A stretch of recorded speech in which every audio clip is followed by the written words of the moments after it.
दोस्तों आ गई वो 8 तारीख, जिस 8 तारीख को मात्र रिजल्ट नहीं आने हैं। इस 8 तारीख को बड़े-बड़े तुर्रम खानों का भविष्य तय हो जाएगा कि क्या भविष्य हो गया। क्या उनकी राजनीतिक विरासत बची रहेगी या नहीं बची रहेगी? क्या उनकी राजनीतिक पिच बची रहेगी या नहीं बची रहेगी? देखिए, आम आदमी पार्टी नई-नई पार्टी है। अरविंद केजरीवाल और उनकी पूरी टीम शराब घोटाला में जो है वो शामिल होकर के जेल होकर के आई है और अभी जो है बेल पर बाहर है, चुनाव लड़ रही है। अरविंद केजरीवाल और आम आदमी पार्टी के लिए ये चुनाव जीतना इतना ही अहम है, क्योंकि अगर ये चुनाव वो हारते हैं तो समझिए कि आम आदमी पार्टी विलुप्त पार्टी हो जाएगी। अगर दिल्ली हारते हैं तो आप पंजाब भी हार जाते हैं और धीरे धीरे राजनीति जो है उनकी समाप्त हो जाएगी, उभर नहीं पाएंगे आम आदमी पार्टी। तो आम आदमी पार्टी को अपनी राजनीतिक पिच बचा कर रखना है, क्योंकि आम आदमी पार्टी का पुराना इतिहास रहा है कि आम आदमी पार्टी कभी 68-62 सीट, कभी जो है 67 सीट, और अभी पंजाब की बात कर ले तो 92 सीट लाई। इतना अच्छा स्ट्राइक रेट रखने वाली आम आदमी पार्टी इस बार जो है झटका जरूर लगा है, क्योंकि कांटे की टक्कर हो गई है।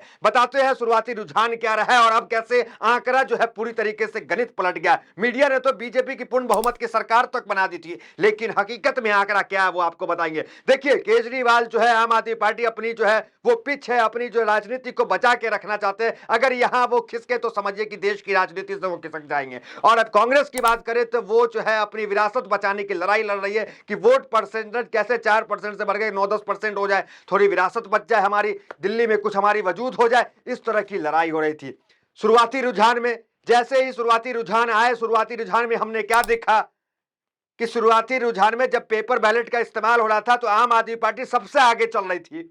37 पे आम आदमी पार्टी, बीजेपी 29 पे। देखिए, ये न्यूज 24 है, ये गोदी मीडिया नहीं है। गोदी मीडिया में आपको दिख रहा होगा कि आम आदमी पार्टी पिछड़ रही है, बीजेपी आगे चल रही है। जैसे ईवीएम खुला, गोदी मीडिया लगातार दिखा रही है कि आम आदमी पार्टी पीछे चल रही है और बीजेपी जो है आगे चल रही है। लेकिन अब क्या, 37 पे आम आदमी पार्टी, न्यूज 24 की ये रिपोर्ट है। देखिए क्या एनडीटीवी कह रहा है, दिल्ली में गजब की टक्कर रुझानों में, कभी बीजेपी तो कभी आप आगे।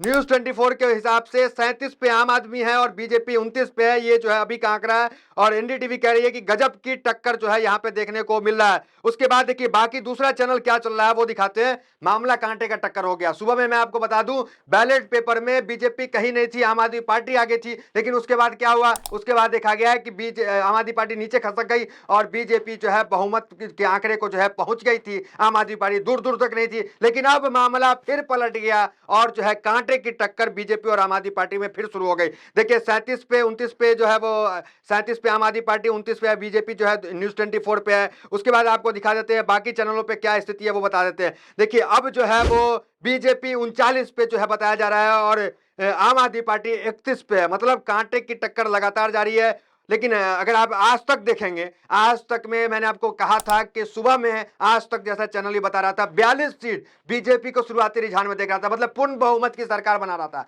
लेकिन अब मामला कांटे की टक्कर का हो गया। कांग्रेस की अगर बात कर ले, 3 सीट बादली, देवली और त्रिनगर, ये तीनों सीट पे कांग्रेस जो है बढ़त जो है बनाई हुई है। और आम आदमी पार्टी के शुरू की अगर बात करें तो अरविंद केजरीवाल पीछे चल रहे थे। शुरू की अगर बात करें मनीष सिसोदिया पीछे चल रही थी, आतिशी पीछे चल रही थी। लेकिन अब ये तीनों जो है वो आगे चल रहे हैं। और अब ओझा जो है वो ओझा इस बार जो है पीछे जरूर हो गए हैं, अवध ओझा। और 12,000 वोट से कह रहे हैं अवध ओझा जो यहाँ पे पीछे चले। देखिए जश्न की वीडियो निकल के आ गई आम आदमी पार्टी के ऑफिस से। जश्न मनाया जा रहा है। जैसे ही आंकड़े पलटे, जश्न की वीडियो हम आपको दिखा नहीं सकते हैं, लेकिन वो फुटेज जरूर दिखा सकते हैं। देखिए दूसरे चैनल का है तो फुटेज देख सकते हैं कि जश्न जो है वहां पे शुरू हो गया है। और कहा जा रहा है कि 10 राउंड के बाद अरविंद केजरीवाल 1,000 वोट से पीछे। ये भी अभी खबर निकल गई। अरविंद केजरीवाल फिर जो है 10वीं राउंड में पीछे चल गया है। 3 राउंड और बाकी है। मतलब अरविंद केजरीवाल की सीट भी जो है कांटे की टक्कर अरविंद केजरीवाल की सीट चल रही है। और लोग कह रहे थे कि अरविंद केजरीवाल की जीत जो है वो संभव नहीं है, वो यहाँ पे लेकिन दिख रही है कि अरविंद केजरीवाल जो है कांटे की टक्कर जो है यहाँ पे देखने को मिल रहा है। देखिए कल हाई वोल्टेज ड्रामा आपने देखा, कल किस तरीके से आम आदमी पार्टी जो है आरोप बीजेपी पे लगाई कि बीजेपी जो है हमारे विधायक को जो है वो 15 करोड़ रुपए का ऑफर देकर और मंत्री पद का ऑफर देकर हमारे उम्मीदवारों को खरीदने की कोशिश कर रही है। इस तमाम हाई वोल्टेज ड्रामा के बाद आज देखिए क्या हो रहा है। आज जो है काउंटिंग हो रहा है। इस काउंटिंग में सब कुछ तय हो जाएगा। देखिए आम आदमी पार्टी को इस बार चुनाव जीतना, दिल्ली में खासकर चुनाव जीतना बहुत ज्यादा जरूरी हो जाता है। अगर चुनाव नहीं जीतती है तो समझिए कि आम आदमी पार्टी जो है खत्म सी हो जाएगी। समझिए एक आपदा आई और एक आपदा चली गई। जिस तरह कोरोना आया, कोरोना चला गया, वो स्थिति यहाँ पर आम आदमी पार्टी की हो जाएगी। शब्द जो है करवाहट वाले जरूर है, लेकिन ये सत्य है कि आम आदमी पार्टी अगर दिल्ली हारती है तो पंजाब हार जाएगी और उसके बाद आम आदमी पार्टी जो है पूरी तरीके से खत्म ही हो जाएगी। क्योंकि आम आदमी पार्टी जो है वो नई पार्टी है।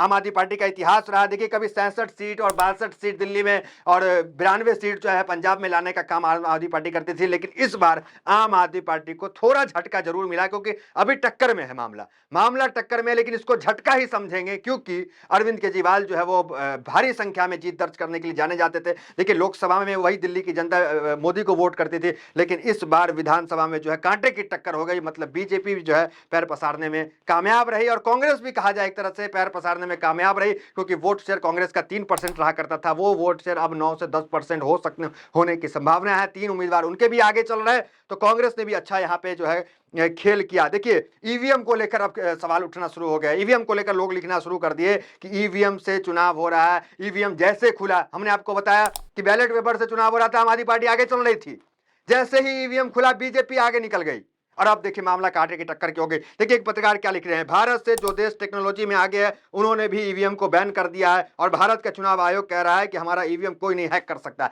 देखिए ईवीएम को लेकर हमेशा सवाल उठे हैं कि ईवीएम से चुनाव आखिर क्यों होता है। वो देश जो ईवीएम बनाया वहां ईवीएम से चुनाव नहीं होता, भारत क्यों कराता है। देखिए अमेरिका जैसा राज्य ईवीएम से चुनाव नहीं कराता, नीदरलैंड, कई देश हैं जो ईवीएम से चुनाव नहीं कराता, भारत ईवीएम से चुनाव कराता है। आखिर क्यों? और ईवीएम पे कई बार सवाल उठ चुके, चुनाव आयोग पे सवाल उठ चुके। चुनाव आयोग को क्या कुछ नहीं कहा गया, क्योंकि निष्पक्षता पे चुनाव आयोग के सवाल नहीं उठने चाहिए, लेकिन राष्ट्रीय पार्टी, सबसे पुरानी पार्टी, आपने देखा हरियाणा के चुनाव में कांग्रेस पर जो है चुनाव आयोग पहुंच गई, सुप्रीम कोर्ट पहुंच गई चुनाव आयोग के खिलाफ। ये तमाम चीज देखने को मिला।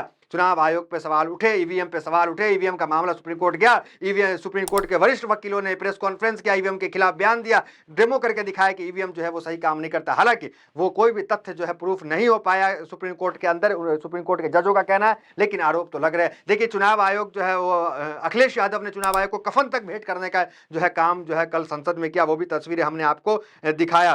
देखिए Ireland, Netherlands, Italy, England, France, Germany, ये सब जगह जो है ये टेक्नोक्रेट कंट्री कहलाती है, टेक्नोलॉजी को लेकर बहुत आगे निकल चुकी ये कंट्री है, लेकिन उस कंट्री में ईवीएम काम नहीं करती, ईवीएम से चुनाव नहीं होता, बैलेट पेपर से चुनाव होता है। भारत में ईवीएम से क्यों चुनाव होता है? ये तमाम चीजें चल रही है। और कल के हाई वोल्टेज ड्रामा हमने आपको बताया कल किस तरीके से चला। कल अरविंद केजरीवाल ने ट्वीट किया, कल उनके तमाम उम्मीदवारों ने ट्वीट करके बताया कि हमारे लोगों को जो है खरीद फरोख्त किया जा रहा है। देखिए अगर ओखला की सीट की बात करें, देखिए ओखला बहुत इंटरेस्टिंग सीट रहा है। ओखला में एक तरफ मनीष है, एक तरफ अमानतुल्लाह खान है, एक तरफ सिफाउर रहमान एआईएम की कैंडिडेट है। ये तीनों में त्रिकोणीय मुकाबला है, कांग्रेस भी लड़ रही है, लेकिन कांग्रेस जो है वो पहले की तरह फिर 5 या 6 हजार पे सिमटने वाली है। लेकिन ये त्रिकोणीय मुकाबला है, कभी मनीष आगे होते हैं, कभी सिफाउर रहमान आगे होते हैं, लेकिन अमानतुल्लाह खान और मनीष ये दोनों तीनों का मुकाबला चला, तीनों आगे पीछे कर रहे हैं। तो इस बार अभी खबर ये आ रही है कि अमानतुल्लाह खान आगे चल रहे हैं वहां पे, और जो है सिफाउर रहमान पीछे दूसरे नंबर पे, मनीष तीसरे नंबर पे। बीच में खबर आई कि मनीष जो है वो फट से आगे निकल गए थे। ये तमाम तस्वीरें देखने को मिली।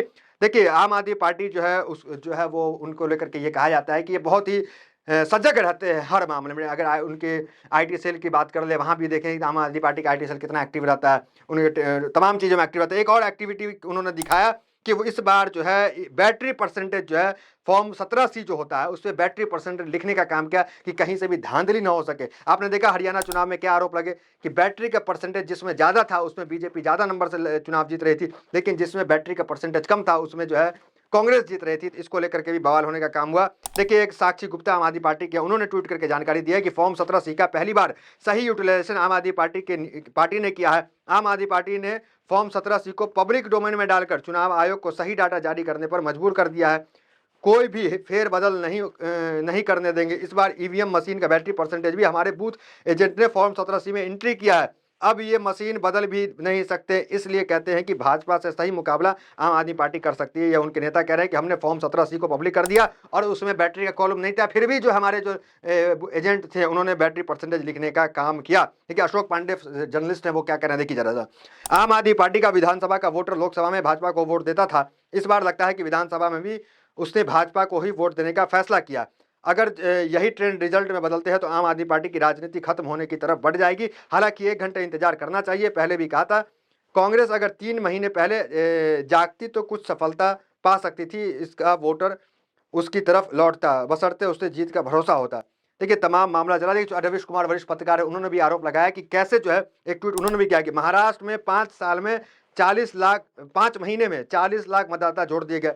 2024 के चुनाव के बाद से अब तक महाराष्ट्र में 40 लाख मतदाता जोड़ दिए गए। कैसे हुए, क्या, क्यों, इतने मतदाता कहां से आ गए? तो रवीश कुमार उस पर सवाल उठा रहे। कुल मिलाकर मामला जो है कांटे के टक्कर का हो गया और ईवीएम को लेकर फिर सवाल हो गया कि ईवीएम खुलता है और जो है पार्टियां हारना शुरू कर जाती है, आखिर ऐसा क्यों होता है? देखिए, इस बार अरविंद केजरीवाल हारते हैं तो अरविंद केजरीवाल के लिए मुश्किलें बढ़ जाएगी, पार्टी पे गहरा संकट दौड़ जाएगा, ये बात तो सत्य है। तो फिलहाल इस वीडियो में इतना ही, मिलता है वीडियो मेरे साथ। बहुत बहुत धन्यवाद।